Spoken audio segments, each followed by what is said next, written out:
Salve, salve, galerinha do primeiro ano. Olha, nós vamos falar de água. Nada mais importante que beber água agora, né? Mais do que nunca a gente precisa beber água. Mas antes de qualquer coisa, beber água, a gente precisa ter cuidado com o uso do recurso. Vejam, na aula anterior, vocês viram aí águas continentais, né? Vocês viram aí tudo aquilo que está disponível no continente. Lindos. Agora a gente vai falar de águas subterrâneas. Aquíferos. Quem é que nunca ouviu falar em aquíferos, né? E onde é que estão? Olha, veja, o nome já está dizendo, é subterrâneo, subsolo. Muito simples. Gente, o que é que influencia essas águas subterrâneas? Olha um assunto do sexto ano maravilhoso que nós vamos ressuscitar agora. Ciclo da água. Se eu estou falando de ciclo da água, eu estou falando que tudo se renova. Planta, nuvem, volta para as plantas, lençol freático e assim de novo. Pega o fio da meada. Olha a dica. Se eu falei em águas subterrâneas,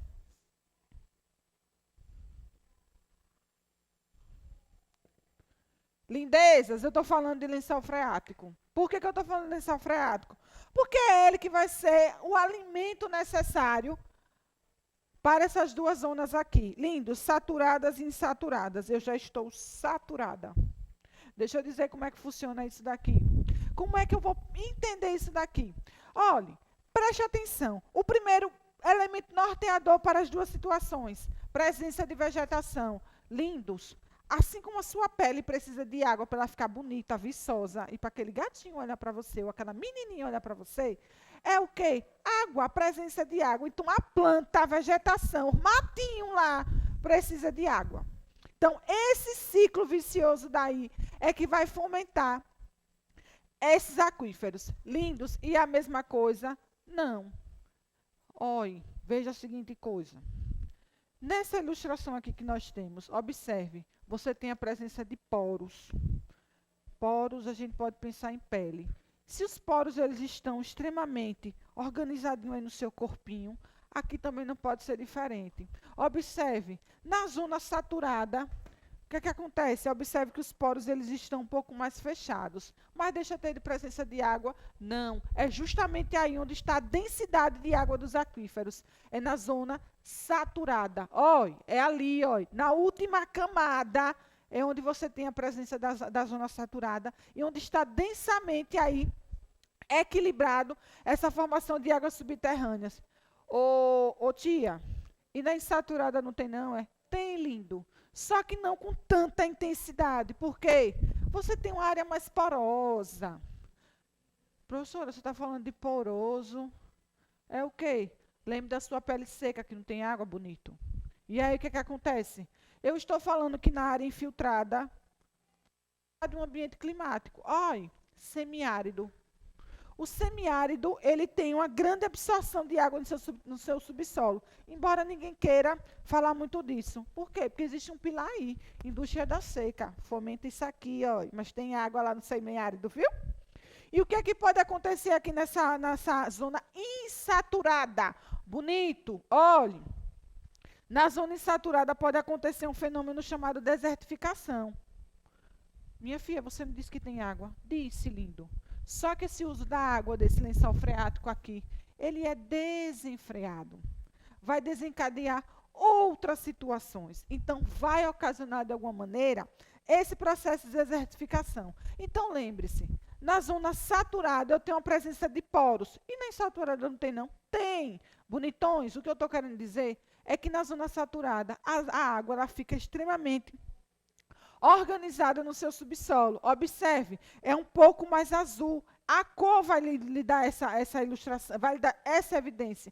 Quando você tem no processo de infiltração um nível de água dentro do lençol freático, observe que na zona intermediária os poros elas ficam mais soltas.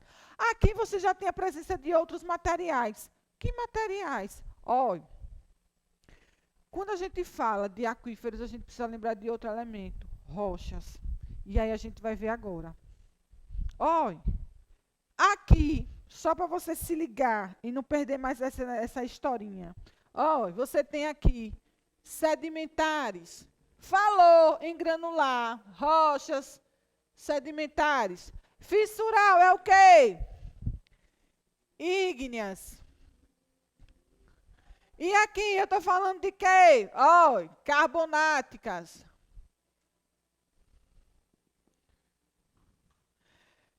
Só um detalhe. Por que é sedimentares? Lembrem-se. Olha, arenito, argilito e silito. Oi. O que é que eu estou falando? Aqui você só tem a presença de argila, que vai se transformando ao longo do tempo. Ei, tem cobertura vegetal? Tem. Pouco, mas tem, mas ainda consegue se manter. Poço seco e poço com água. Veja como aqui é mais seco. Então, isso vai acontecer o quê? Fissuras, ou seja, fraturas, né, a partir da água. A presença da rocha é que vai dar essa evidência. Aquífero kárstico. Quem aqui nunca ouviu falar em kárstico? Vou dar uma dica a vocês. Qualquer lugar que vocês ouvirem falar em kársticos, ligue nisso daqui, ó. Caverna. Falou em aquífero kárstico, falou em caverna. Lembre-se daquele desenho que é meio chato, Caverna do Dragão. Mas veja, kársticos, nós estamos falando de caverna. Então, os aquíferos, eles têm uma relação com o quê, bonitões? Ó, eu ouvi, é o quê? Rochas, não foi o que vocês disseram? Então, granular, sedimentares, ígneas e carbonáticas. Se ligou aí? Gente, os aquíferos...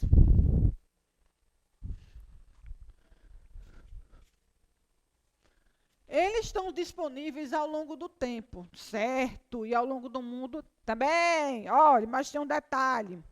Existe um probleminha hoje ocasionado, sobretudo no México. No México de quê? O México está diminuindo o seu território. Quando eu falo território, eu estou falando no sentido de rebaixamento. Como, mulher? Olhe, o território mexicano está sendo rebaixado de 6 a 7 centímetros, ou seja, ele está descendo. É importante lembrar outro detalhe também. Olhe, em áreas que tem o terreno mais íngreme, mulher, lembra o que é íngreme, vá? Olhe, eu estou falando de territórios mais montanhosos. Aí você pode pensar o seguinte, íngreme. Aí o que é que acontece? Mais alimento. Alimento de quê? Hídrico. Ei, mulher. Ó, esse alimento hídrico que eu estou falando ali é o seguinte, que em áreas mais montanhosas, a proporção de você ter um aquífero mais intenso e mais abastecido é bem maior. Por quê? Lembrem-se lá das bacias hidrográficas, de montante a jusante. É muito simples. Nascente, e você vai lá, né? Justamente para aquelas regiões de foz, ou de delta, ou de estuário. Consequentemente, alimentando o lençol freático, né? Vai adentrando. Olhe, então, voltando aqui. No território mexicano, precisamente aqui, repito para vocês, existe um certo rebaixamento no seu território de 6 a 7 centímetros. Ô, linda, a que se deve isso? O povo mexicano acha que a natureza não vai fazer nada, não. Tadinhos. Caiu do cavalo. O que foi que aconteceu? O território simplesmente começou a ser rebaixado, porque eles começaram a fazer o uso intenso da água que estava submersa, né? E construíram muito em cima justamente desses territórios de aquífero. E acontece o quê? Hoje o território mexicano está de 6 a 7 centímetros. Professora, eu ouvi uma história que Maceió está também. É mesmo, viu? Tem rachaduras extremas em Maceió, justamente porque estão em áreas extremamente densamente povoadas, e essas áreas também compõem áreas que têm água. Então, de alguma maneira, isso vai ser recobrado em seu meio natural, que é o caso, não é? Então, observe a disponibilidade de aquíferos no mundo. Observem as cores, amores, né? Que é importante na cartografia, que diz o quê? Olha, essas áreas mais quentes, né? Que são os tons mais quentes ou terrosos, são as áreas onde vocês têm aí um certo negativo de quê? Justamente de água, de aquífero, águas subterrâneas. Chama atenção para dois aqui, ó. Gente, o aquífero Guarani, ele não é totalmente brasileiro. Mulher, deixa de doidice? Não, não é não, viu? Então, o aquífero Guarani, ele de alguma maneira, ele perpassa por outros países, então ele é sul-americano. Quando eu falo no aquífero alter do chão, que quase ninguém fala, ele sim tem uma proporção quase toda brasileira. Então, nós temos duas situações aqui no Brasil. Lembrem-se, amores, nós temos uma grande quantidade de aguinha aqui disponível no nosso país. Qual é o nosso problema? O mau uso da água, né? Hoje ele se transformou em um meio extremamente importante, né, para a nossa sobrevivência. Sobretudo para as questões sanitárias que nós estamos precisando hoje. Tem um certo equilíbrio, né? Então, observem aqui que você tem esses aqui em números mais escuros, você tem aí um certo cuidado. Professora, mas por que essas grandes nações aqui têm níveis acima? Porque existem políticas ambientais que regularizam, que fiscalizam de fato. Diferente de países como o nosso, né?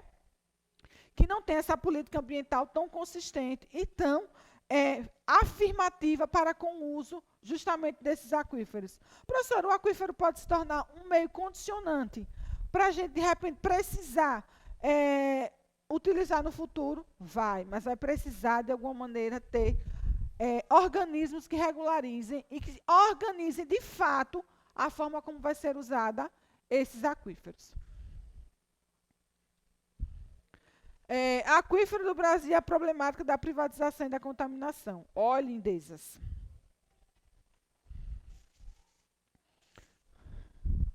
Olha lá, o Guarani, né, que perpassa por outros países da América do Sul, né?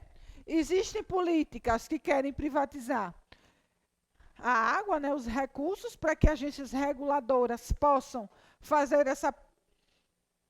com que aconteça uma problemática um tanto quanto mais conveniente à população, né, de alguma maneira, mas a gente sabe que isso atende às demandas capitalistas, né, lógica do capital, né, porque eu vou dizer uma coisa para vocês devem ter estudado em categorias geográficas. A briga do mundo hoje não vai ser por indústria, por negócios, não, lindos. A briga mundial hoje vai ser para quem tem disponibilidade de recursos naturais, sobretudo de água. Por quê? A água já virou ponto de tensão. Existem países no mundo que precisam dessalinizar. O que é isso? Usar meios industriais para tirar sais da água, justamente para que ela se torne potável, amores. Então, é assim que vai acontecer. Então, observe, aqui não vai ser diferente. Então, o uso dos aquíferos, eles passam por privatização. Contaminação. Do que é que eu estou falando? É importante a gente entender da seguinte maneira. Nós temos 3 formas de usar a água: doméstico, industrial e agrícola. Quem mais contamina? Indústria e agricultura. Por quê? Volto a falar das políticas ambientais. Ou seja, não existe ainda, de alguma maneira. Nós temos os ministérios, nós temos agentes, mas a gente não tem aquela política séria que fiscalize, que criminalize e que puna, de alguma maneira, tenham suas multas aplicadas às formas de uso da água e de que maneira usar. Porque todos os dejetos e tudo aquilo que é feito, produzido, tanto na indústria como na agricultura, é lançado, sobretudo, em afluentes, em nascentes, o que faz com que os lençóis freáticos, de alguma maneira, que são onde é alimentado todos os aquíferos que a gente tem, então faz com que isso, de alguma maneira, contaminem justamente esses aquíferos, essas águas que estão disponíveis em nosso subsolo. Olha lá, irrigação, transporte e energia, né? Nós temos aqui o uso das hidrelétricas, né? Que é de grande impacto ambiental, embora a gente ache que não, mas é de grande impacto ambiental. Por quê, mulher? Porque as populações que ali moram, sobretudo as ribeirinhas, quando estão aqui em períodos de cheia, elas sofrem, elas precisam sair. Só isso que acontece? Não. As hidrelétricas, de alguma maneira, elas podem fazer o quê? Podem fazer com que essa água ela possa perder a sua força, o seu volume. O seu volume natural, porque o volume que é abastecido aqui é um volume que a gente pode chamar de volume mecânico, ou seja, existe uma indústria aí, existe uma força, existe todo um fenômeno acontecendo por trás dessas fontes aqui, né, de energia. Você usa para o transporte, de alguma maneira você precisa da água para o transporte, né? Sobretudo essa rede fluvial, que é muito presente na região norte. E você usa para irrigação. O problema da irrigação é que essa água, de alguma maneira, quando você fala de agricultura mecanizada, ela tem uma certa regulação. Mas quando você fala de agricultura tradicional, perde-se um pouco dessa água, por quê? Porque às vezes pode ser que aconteça de não estar essa água em perfeito equilíbrio no que diz respeito ao que ela jorra, ao que ela lança, né? Já na agricultura mecanizada, como eu digo, é tudo muito tecnológico. Então, de alguma maneira, isso daqui vai estar regularizado, certo? Então, a água ela é utilizada nesses 3 pontos principais, mas ela pode ser usada em várias outras vertentes, sobretudo no uso doméstico, no nosso dia a dia, né? Então, é importante que a gente tenha essa consciência do uso da água, né? Para que a gente possa ter esse equilíbrio, porque os problemas ambientais e recursos hídricos, eles estão aí. Nunca se falou tanto em ter cuidado com o uso da água, sobretudo para este momento. Lindos, o que é que eu estou falando? Eu estou falando da questão sanitária. Opa, ó!